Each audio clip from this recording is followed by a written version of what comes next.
Operation video for H1.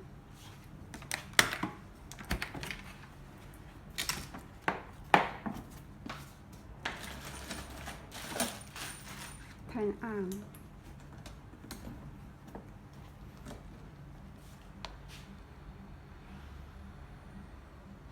The camera is high definition 1080. The camera head diameter is 25 mm. You can see it is high definition, it is very clear. And also you can type words.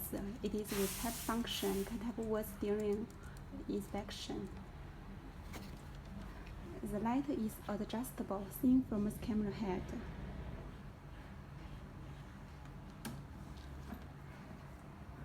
Now let's release cable. The camera head is round shape. It is easy to pass through the tube.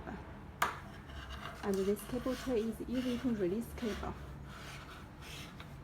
And also it is with meter counting function. You can see the number is becoming large.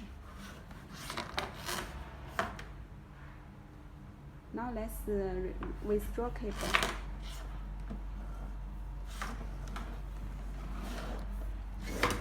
The cable number is becoming smaller as withdrawing cable.